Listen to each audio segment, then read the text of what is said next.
Akhirnya, nama Hong Kong akan hilang selamanya dari muka bumi. Ini adalah sebuah topik yang sedang dibicarakan elit politik Partai Komunis Cina saat ini. Kalau jadi diputuskan, Tiongkok resmi hapus Hong Kong sebagai daerah istimewa. Polisi satu negara dua sistem yang seharusnya berlaku hingga tahun 2047 atau 27 tahun lagi yang tidak berubah di tangan Deng Xiaoping akan dibatalkan oleh Presiden Xi Jinping. Segera Cina akan menjadi satu negara, satu sistem, yaitu komunis manifesto yang dijalankan. Kalau benar ini terjadi, ini membuktikan kesaktian Xi Jinping sebagai pemimpin revolusioner Cina yang rebel. Kekuatan dia sebagai presiden seumur hidup Cina dimanfaatkannya dengan keberanian seperti melawan perjanjian Deng Xiaoping dengan Ronald Reagan untuk Tiongkok menjadi negara demokrasi 40 tahun kemudian. Dan akan mendobrak perjanjian 50 tahun Hong Kong yang dibuat seniornya yang berlaku sampai tahun 2047. Kalau dilihat kepemimpinan Xi Jinping yang melawan arus besar ini, miriplah idenya dengan ide gilanya Bosman melawan UNCLOS yang dikatakan Bosman gak tahu UNCLOS. Ya tahulah, makanya dilawan UNCLOS-nya daripada buzzer bayaran yang disuruh gonggongin Bosman untuk bilang kita harus taat UNCLOS. Ya mana mau kita nyerah sama UNCLOS, enak aja. Ya kita naikin jari tengah kepada buzzer bayaran tersebut. Itu namanya mereka mendukung Indonesia terus dijajah, tidak berdaulat. Makanya UNCLOS kalau sama kita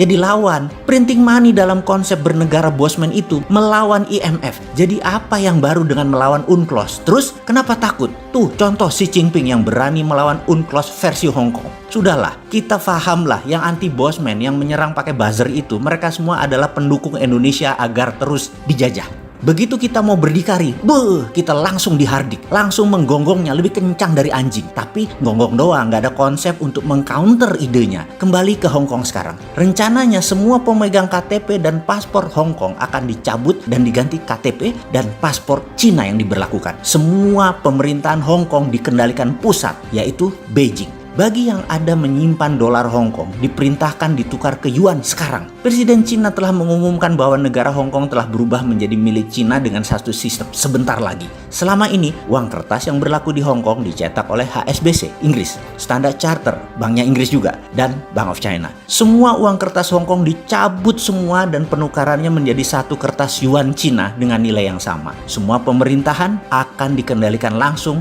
dari Beijing. Partai Komunis Cina akan segera mengeluarkan security law untuk Hong Kong. Maka selesai sudah Hong Kong jadi pusat keuangan Asia. Lalu lintas hard currency dan instrumen keuangan dalam value hard currency akan mengecil otomatis dengan bergesernya kekuatan Wall Street, City of London, Frankfurt, Tokyo di Hong Kong tersebut. Ini terjadi setelah diserahkannya oleh Inggris ke Cina 23 tahun yang lalu. Wall Street menguat kekuatannya di Hong Kong. Setelah sekarang Cina ingkar janji untuk mempertahankan sistem pemerintahan Hong Kong yang demokratis selama 50 tahun. Sejak serah terima Hong Kong tahun 1997, timbul pertanyaan sekarang. Pertanyaannya, akan kemana pindahnya pasar modal Asia tersebut? Pasar uang Hong Kong tersebut jadi kemana? Ke Taiwan kah? Ke Singapura kah? Ke Mumbai kah? Itulah yang saya katakan sejak 3 tahun terakhir. Indonesia harus punya Wall Street sendiri. Jujur, saya tidak tahu rencana Xi Jinping akan melakukan hal ini. Tetapi secara pribadi, saya getem-getem memprediksi Hong Kong akan jadi kaki Amerika untuk berperang dengan Cina yang akan membuat Cina menjadi negara demokrasi terbesar di dunia tahun 2030 kalau berhasil strategi Amerika pakai Hong Kong tersebut. Tetapi rencana itu pasti disikat Cina. Akhirnya oleh Tiongkok, Hong Kong akan dibekukan. Daerah istimewanya akan dihilangkan. Militer Cina menguasai 100%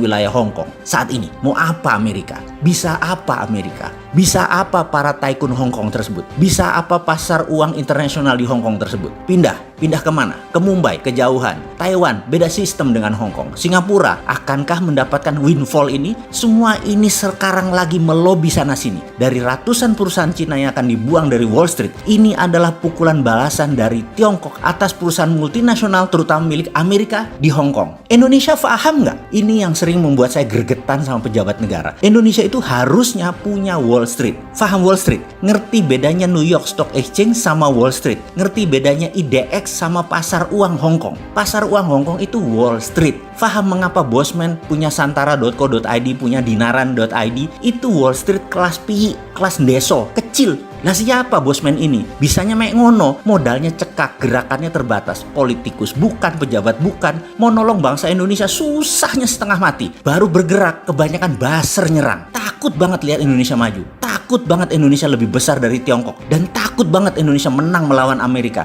Takut aja semuanya. Maunya Indonesia tuh kecil terus. Itu otaknya buzzer. Itu otak yang membenci gerakan memajukan Indonesia. Semua hal yang baru, yang revolusi, yang melawan hegemoni selalu dikecilkan. Apalagi buatannya Bosman. Kembali ke langkah Cina membubarkan Hong Kong. Berhasil muluskah? Pastinya Western country telah tertipu oleh Cina. Waktu penyerahan Hong Kong tahun 97, Cina berjanji bahwa sistem pemerintahan Hong Kong yang diwarisi oleh pemerintahan Inggris akan tetap dipertahankan sampai akhir 2047. Janji ini awalnya diterima gembira oleh negara barat karena mereka berasumsi bahwa nanti di tahun 2047 Cina sudah menjadi negara demokrasi yang terbuka terhadap barat. Dan karena hal itu, barat antusias berinvestasi di Cina sejak 23 tahun yang lalu. Namun yang terjadi sekarang sebaliknya. Ambisi Cina untuk menyebarluaskan ideologi komunis serta mendominasi secara global semakin menjadi-jadi dengan doktrin unrestricted war. Gelombang pergerakan demokrasi di Hong Kong terjadi setelah 23 tahun penyerahan kekuasaan dari British ini merupakan perlawanan masyarakat Hong Kong atas janji-janji Tiongkok. Bagi Beijing khususnya Partai Komunis Cina, Hong Kong telah menjadi portal gerakan demokrasi di Cina yang akan menyebar ke seluruh provinsi di Cina dan ini merupakan ancaman bagi elit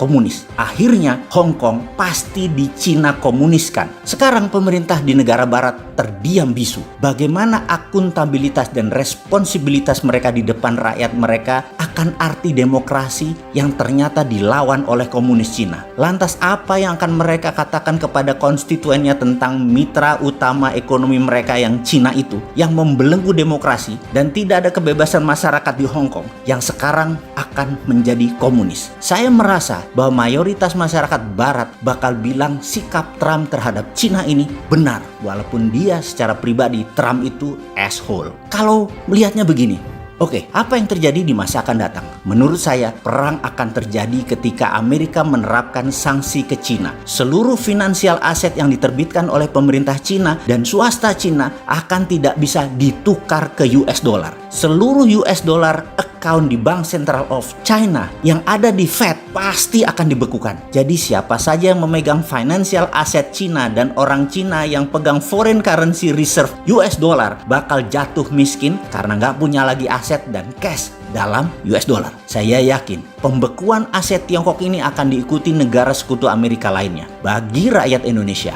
saat ini kita tunggu apa kebijakan bernegaranya. Menurut saya sikap Indonesia terkait New Cold War ini sangat kritikal. Nggak bisa lagi kita bebas aktif. Kita harus ambil posisi. Bosman jelas posisinya.